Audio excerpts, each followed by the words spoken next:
오늘 우리에게 주시는 하나님의 말씀은 고린도후서 2장 1절로 17절까지 말씀입니다. 고린도후서 2장 1절로 17절까지 말씀 증거하면서 성경 말씀 보도록 하겠습니다. 고린도 교회는 다툼과 분열이 심한 교회였다. 그리고 하나님의 은사도 넘치도록 부어진 교회였다.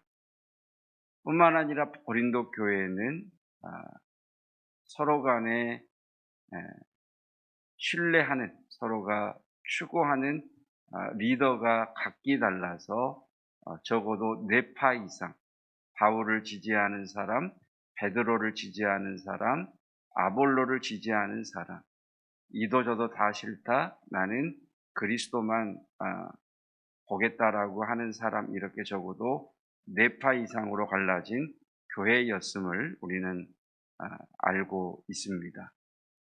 자, 이러한 교회에 사도 바울은 하나님의 말씀을 편지 형식으로 써보내므로 그들로 하여금 교회 덕을 위한 것인가, 유익을 위한 것인가, 하나님의 영광을 위한 것인가에 대한 말씀으로 그들을 충고하고 또 그들에게 조언하게 됩니다.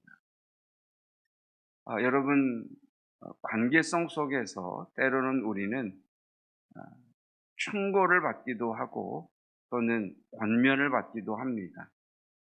이런 충고와 권면이 하는 사람 입장에서는 지적하는 것이 아니라 그 사람의 돌이킴을 위해서, 그 사람이 싫어서가 아니라 그 사람을 사랑하는 마음으로 해야 되겠고, 특별히 받는 사람의 입장에서, 충고나 권면을 받는 사람의 입장에서 그 충고와 권면을 나를 사랑해서 하는 말이구나, 나를 위한 것이구나 라고 하는 그런 마음으로 수용하지 않게 되면 충고하는 사람과 충고를 받은 사람의 관계는 깨어지게 됩니다. 깨질 뿐만 아니라 관계가 더 불편한 관계가 되어버리게 되죠.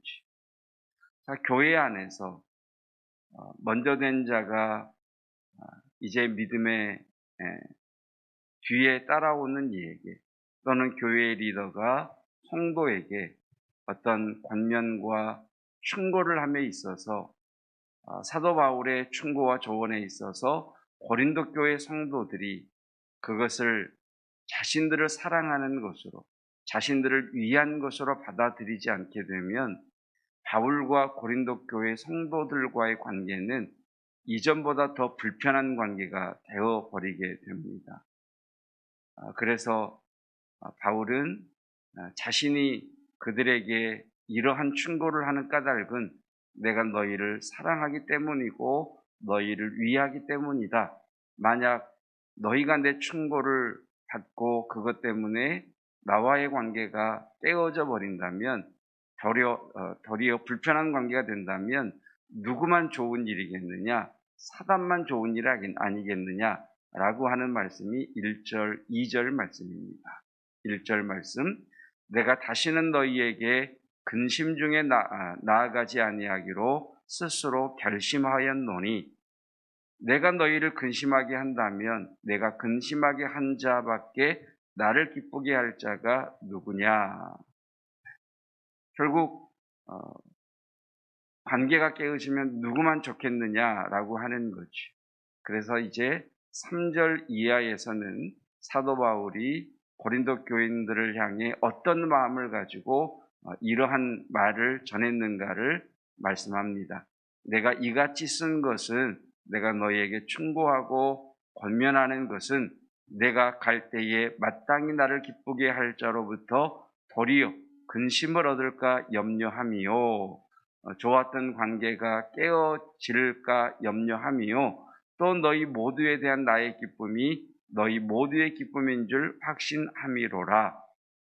내가 마음에 큰 눌림과 걱정이 있어 많은 눈물로 너희에게 썼노니, 내가 이것을 너희에게 쓸 때에 그냥 감정에 따라 쓴 것이 아니라 너희를 위하여 기도하고 하는 이야기고 너희를 위하여 많은 눈물 가운데 하는 이야기다라고 자신의 마음을 드러내고 있죠.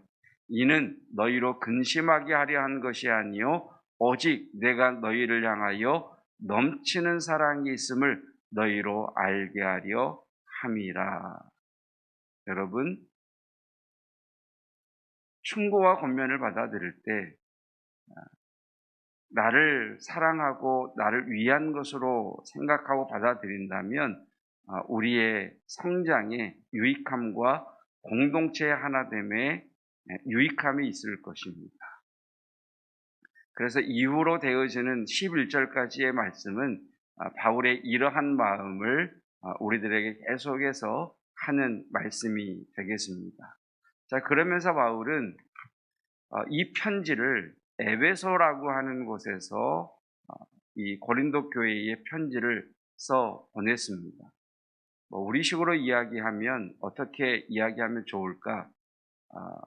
이 에베소라고 하는 지역과 고린도라고 하는 지역이 아시아와 유럽으로 나눠져 있지만 그냥 우리식으로 그냥 편하게 생각을 한다면 저 제주도에 있을 때 서울에 있는 제주도에 있을 때 서울로 생각하죠. 서울에 있는 사람들에게 편지를 써 보낸 겁니다.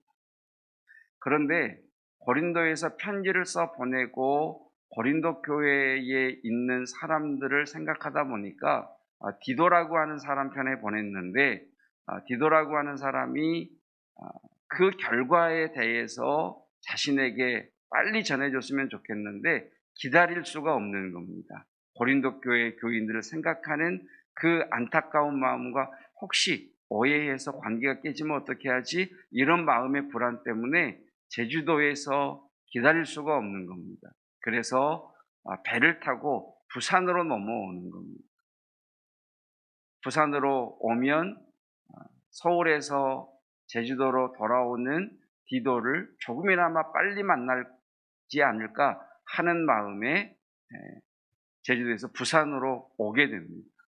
근데 그 부산에 도착했더니 사람들이 자신에게 모여들기 시작하는데 복음을 전할 수 있는 문이 활짝 열린 겁니다.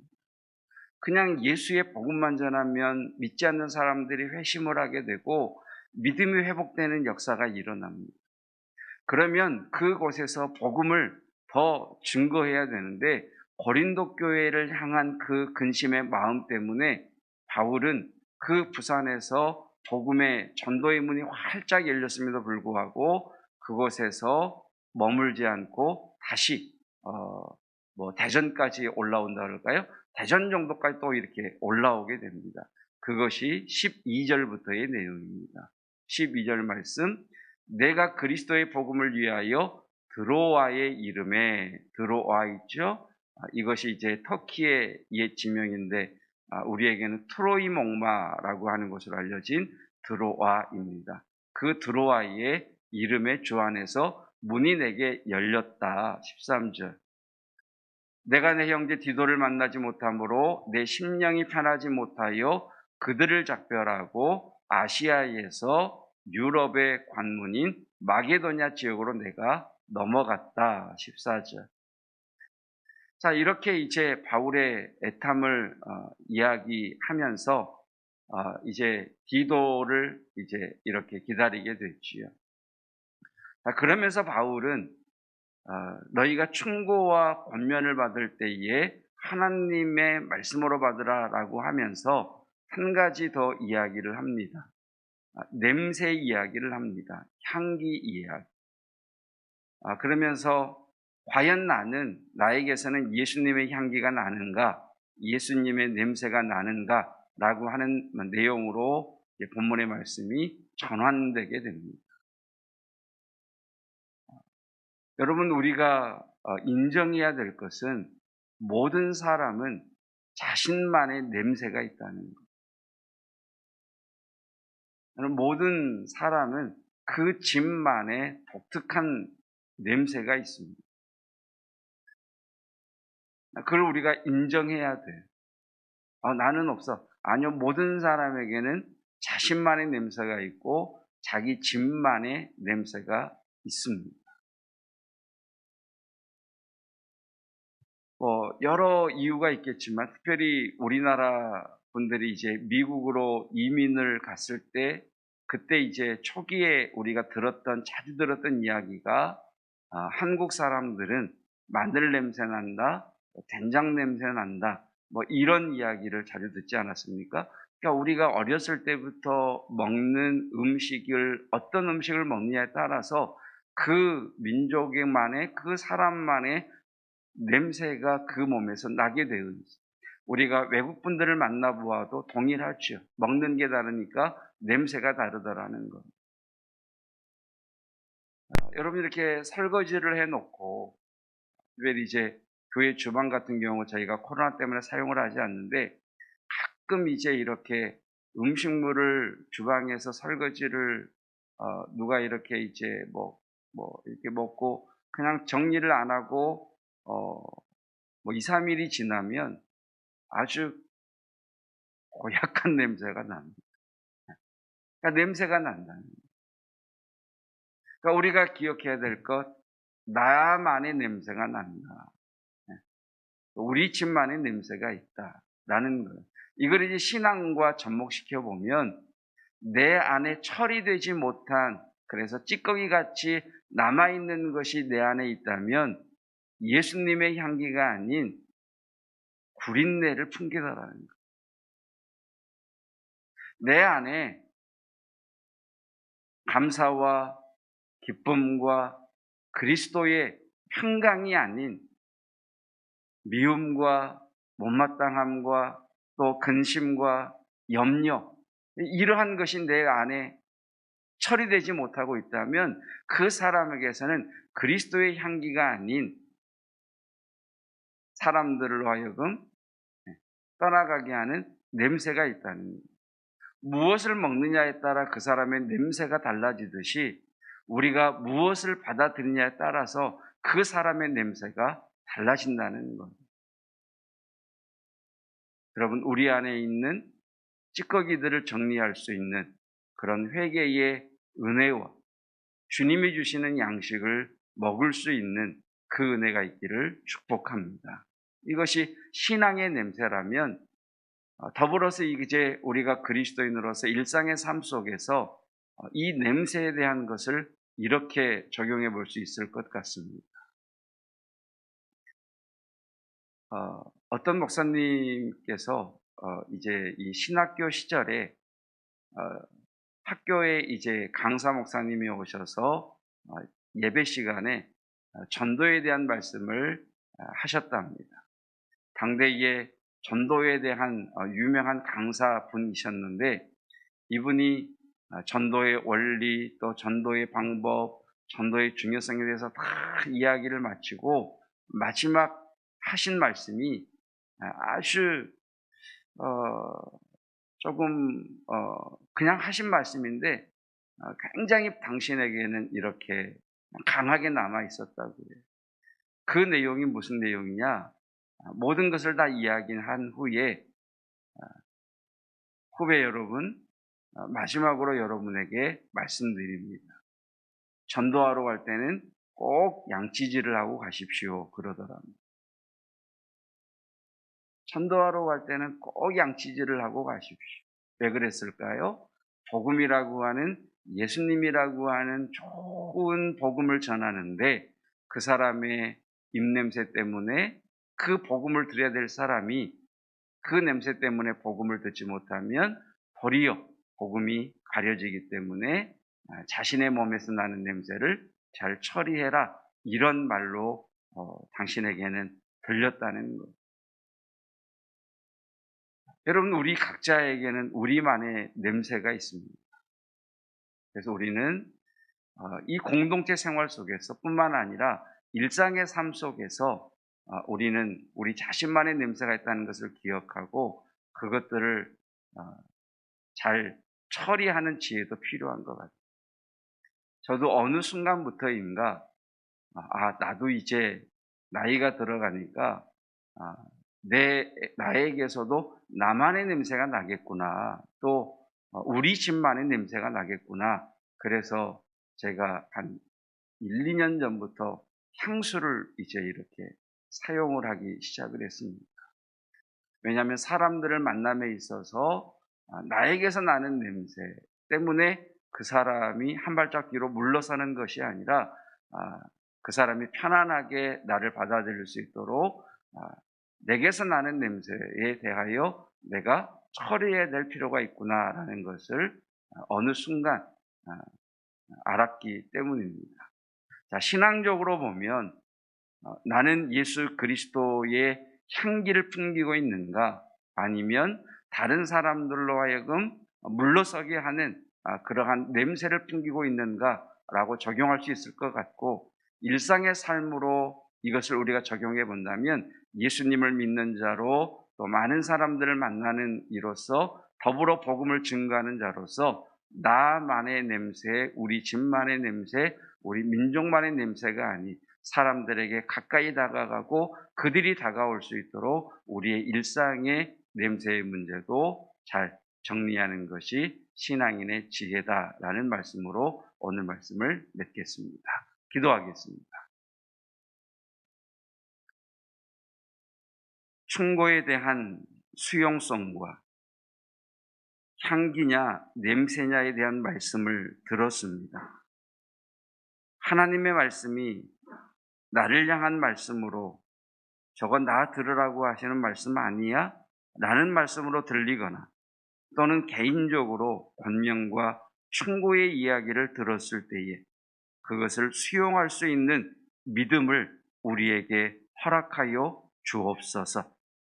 나 들으라고 하는 소리라면 그것이 나를 지적하고 판단하는 말씀이 아니라 그리스도에게로 돌이키게 하시기 위한 하나님의 사랑으로 듣게 하여 주시사, 충고하는 자와 받는 자의 관계가 공동체 내에서 서운하거나 또는 깨어짐으로 사단을 기쁘게 하는 것이 아니라 더욱 사랑 안에서 하나가 되는 은혜를 허락하여 주시옵소서. 듣는 마음을 허락하여 주시사 하나님 우리의 삶을 변화시킬 수 있는 하나님의 말씀으로 경험되어지기를 원합니다. 우리 안에 처리하지 못한 쓴뿌리가 있다면 회개함으로 처리하게 하사 하나님 악취가 아닌 그리스도의 향기를 드러내는 자 되게 하옵소서. 무엇을 먹느냐에 따라 그 민족만의 독특한 냄새가 있는데 우리로 주의 말씀을 먹고 마심으로, 예수 그리스도를 먹고 마심으로 그리스도의 향기를 드러내는 성도 되게 하옵소서. 더불어 냄새에 대한 말씀을 들었습니다. 신앙적으로 뿐만 아니라 일상의 삶에서 복음을 증거하는 자로, 예수님을 모신 자로 다른 사람들의 발걸음을 뒤로 주춤하게 하는 냄새가 아닌 하나님 그들에게 가까이 다가가는 하나님 수단으로서 향기를 내는 멋진 그리스도인의 사회생활이 되도록 이끌어 주시기를 원합니다. 거룩한 주일을 준비하는 복된 날 되게 하옵소서.